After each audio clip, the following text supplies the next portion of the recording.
A well-regulated militia being necessary to the security of a free state. The right of the people to keep and bear arms shall not be infringed. Thank you so much for tuning in to another edition of Bearing Arms Cam and Company. My name is Cam Edwards.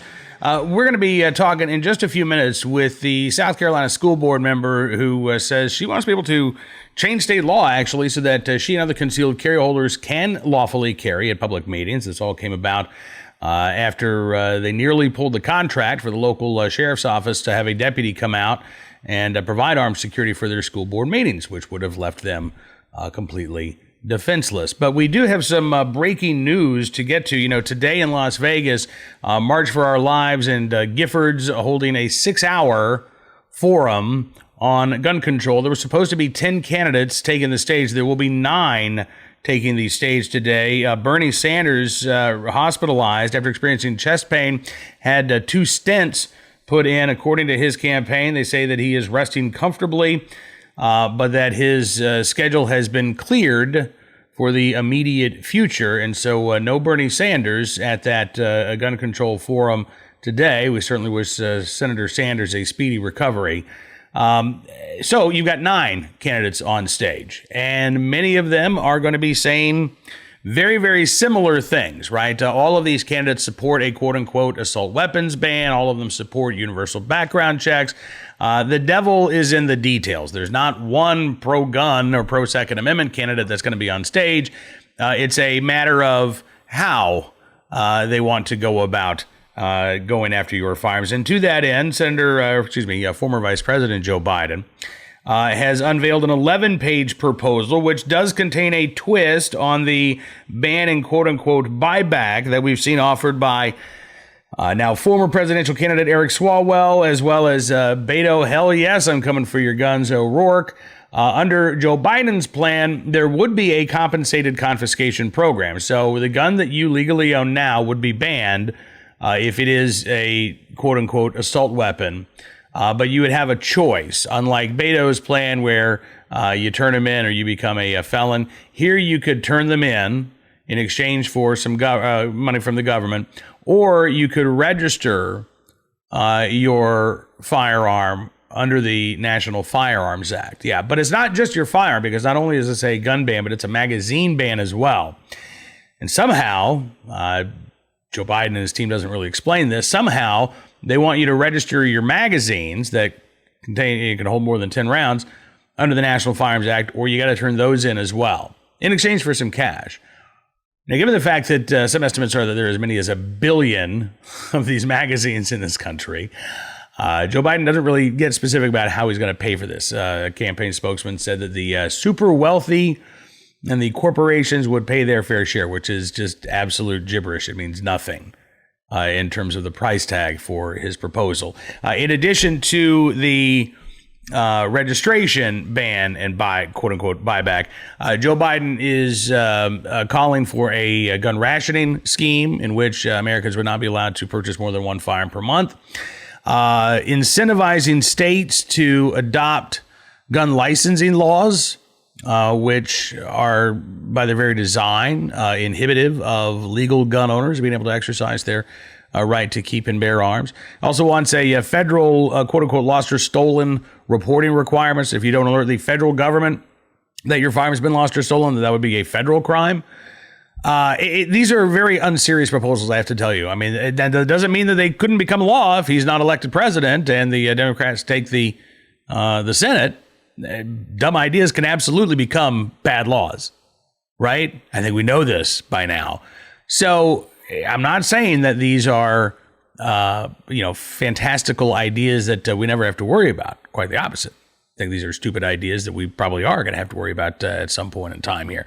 And at the federal level, certainly some of these proposals are going to be enacted at the state level, or they're going to be attempts to enact them at the state level as well. But again, these are soundbite solutions. They do nothing to address the violent crime in this country, which, by the way, is going down, declined 4% over 2017. Homicides down 6% over 2017. But each and every one of these proposals that Biden's talking about, again, aimed at legal gun owners and aimed at turning a right into a privilege, which is, I think, sadly, again, going to be one of the commonalities coming out of this 6-hour gun control forum. You're not going to hear a lot of talk. I mean, you will hear maybe some happy talk about, I respect the Second Amendment. But all of the substantive discussion is going to be centered around turning a right into a privilege. All right, so let's get to our guest here. I'm fascinated by what's going on in South Carolina. And again, the idea that gun-free zones do not and cannot protect us from somebody who is intent on taking human life. Why would they be thwarted by a sign that says you can't bring your gun in here if their intentions are to murder as many innocents as possible? Take a look and a listen. Oh, Dr. Wisnefski, thank you so much for coming on the program. It's good talking with you today. Yeah, thank you for having me. I appreciate the time. You bet. So let's talk about what happened in your county, because it sounds like this, first of all, is not something that is solely applicable where you live, but this is an issue across the state of North Carolina. You have, right, you've got, South Carolina. You've got armed security provided by a sheriff's deputy, but that costs money for the school board every year. It does. It costs around, the estimate was around $7,000 to $8,000 every year. We pay $45 an hour for a deputy to be at our meetings, which are typically about twice a month. And so there was discussion about, okay, well, let's just get rid of that, right? Why do we really need a sheriff's deputy to have armed security here? But under current law in South Carolina, that would mean that nobody, except perhaps somebody with criminal or ill intent, would have a firearm there. Exactly. And that's what my main concern was, because as a law-abiding CWP holder, I know what the law says and that I'm not allowed to carry into those meetings. Another thing, just for point of reference, is that most of these meetings take place in either the county council chambers or another local facility, public facility. And they have metal detectors, but they're typically not in operation when we're having our meetings. So that was something that was very concerning to me. There was literally no way for us to even have any idea of who may be carrying a firearm into our meetings and wanting to do harm to somebody. So while there's people that abide by the law, we know that there's people that don't. Absolutely. So what would you like to see happen now? I'd like to see the South Carolina legislature revisit the restrictions that they place on CWP holders. I think that some of them are too stringent, and it places an undue burden on CWP holders from being able to responsibly carry in certain areas. And one of them would be a county council meeting or a meeting of a school board. So you don't just want to open it up for board members like yourself, but any concealed carry holder you think should be able to carry in one of these meetings? Certainly, because we have certain areas in South Carolina that can't afford, to have an armed security officer. They also might not have the staffing because they have very small law enforcement communities there. So we need to provide that opportunity to people who have taken the responsible measures to be properly trained in firearms and allow them to carry into these meetings and protect themselves if needed. So what's been the reaction from your fellow board members, and have you spoken with your local state representative or state senator about this? I'm actually working right now to speak with our local representatives. School board members, there are actually some others that spoke out at the meeting and said they were CWP holders, but they are law-abiding and they know what the rules are. We did vote to keep the sheriff's deputy in place, and I think that was largely because of the public that also came and spoke at that meeting, as well as myself, about how we would feel and how safe we would feel if we had no alternative way to protect themselves. Well, I'm glad that, at least in the meantime, you do have that deputy there. But it's also, I think, really important that the public came out and spoke out on this. I mean, this is something that clearly not just you are thinking about. Right. Yeah, we had a member of the public stood up and said that oftentimes these meetings get done very late in the evening.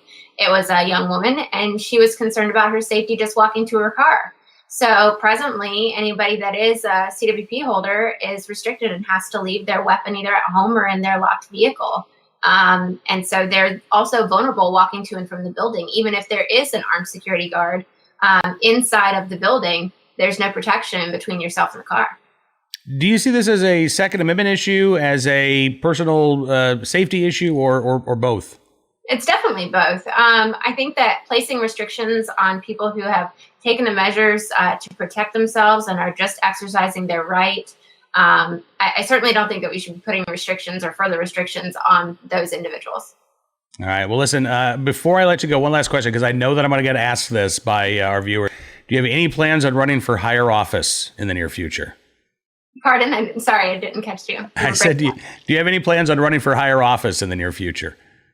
Oh, geez. I have 3 years, 3 more months left on my term at the school board, so that's quite a ways away. I certainly do enjoy the work. I love public service. I come from a family of public servants. My brother's a police officer. My dad was a firefighter. My mom was a nurse. So it's kind of in our genetics. I certainly would be interested in doing something in the future, but I have a lot of work planned out on the school board right now, and we're actually doing a lot of good things. So I'm happy to represent my community right now in that capacity. Well, that's fantastic. I appreciate you coming on the program, and let me know if there are any updates. If you think that there's interest at the State House in South Carolina in terms of changing the law, I'd love to have you back on to talk about it. I will be following that potential legislation down there in South Carolina. I'm very curious to see what kind of reception Dr. Wisnefski gets there at the State House. Time now for our Armed Citizen Story, our Good Deed of the Day. We got to come up with a better name for this segment other than the stories of the failed criminal justice system. That's a mouthful. If you can come up with something better, maybe there's a bottle of homemade hot sauce in it for you. You can email us at cam.edwards@bearingarms.com.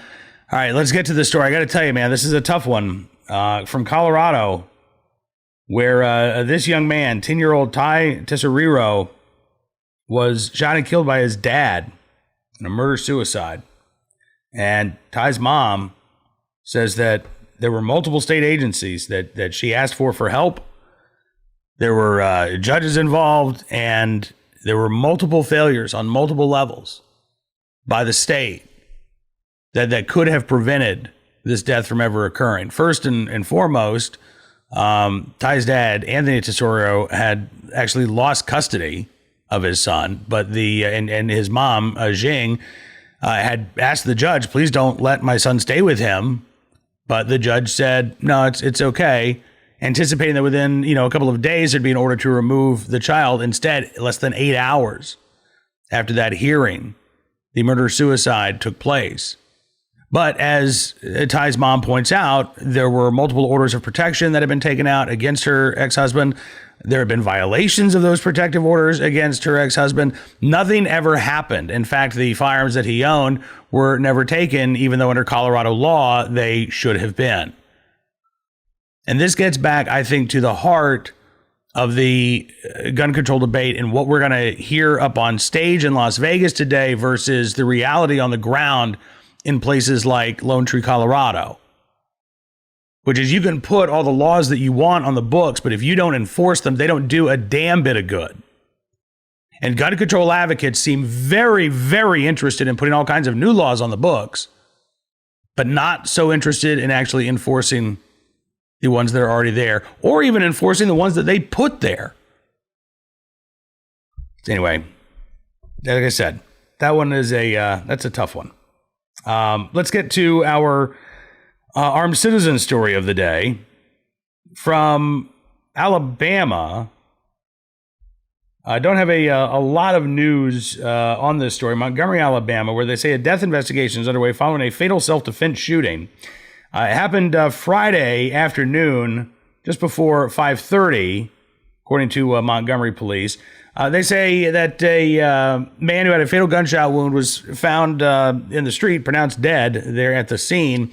Initially, they say the circumstances of this shooting were unknown, but after investigating, they found out that the man who was deceased had actually fired shots at another individual during an argument. The second man returned fire in self-defense, according to police, fatally striking the deceased. Captain Regina Duckett with the Montgomery, Alabama Police Department says that individual who fired in self-defense was not injured in the argument. But other than that, we don't have a lot of information there on that self-defense shooting.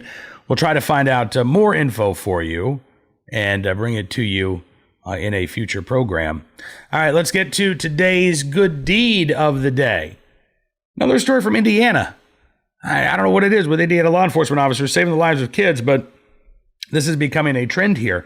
I said Indiana, Alabama, Hartford, Alabama. I don't even know if there is a Hartford, Indiana, but I'm sure that there are other Indiana state troopers that are doing great work out there. All right, Hartford, Alabama, where a trooper came to the aid of a young child on the side of a highway. Kevin Miller is an officer there in Hartford. He says he was driving down the road and he looked and saw a guy kneeling on the ground.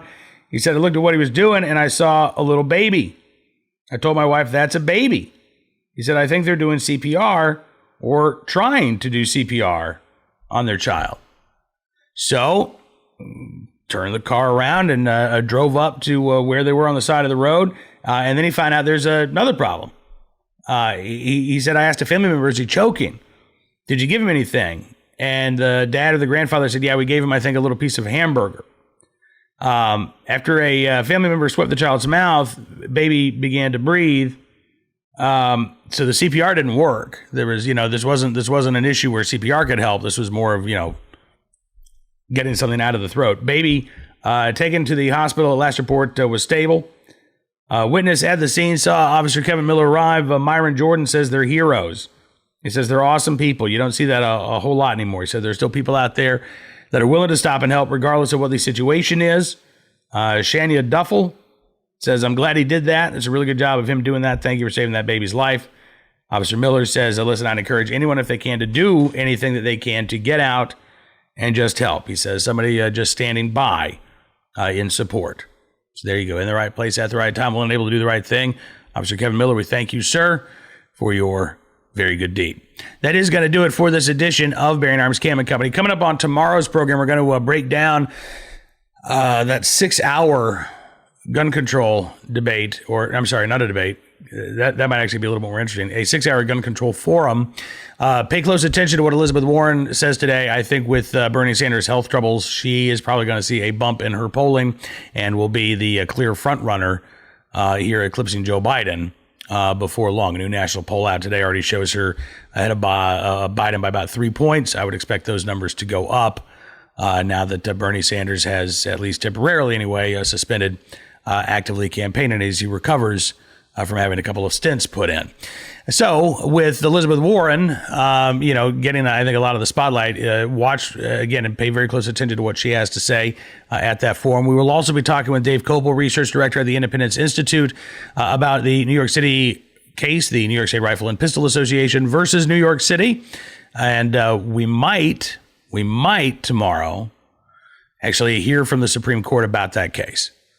I still think chances are more likely it'll be Monday before we learn the results of this previous Monday's conference, but there's a possibility that the Supreme Court will actually release its orders from Monday tomorrow morning at 9:30 Eastern, and we might know if the Supreme Court is going to move ahead with the oral arguments in that Second Amendment case on December the 2nd. That is going to do it again for this edition of Bearing Arms Cam & Company. Thanks for joining us on the program. As always, if you want the show as a podcast, you can find it on Apple Podcasts, on Spotify, Stitcher, townhall.com podcasts as well. You can subscribe to Town Hall Media, and you can get the show on YouTube each and every day. Thanks for watching and for listening and for spreading the word, and we'll see you here soon with another edition of Bearing Arms Cam & Company.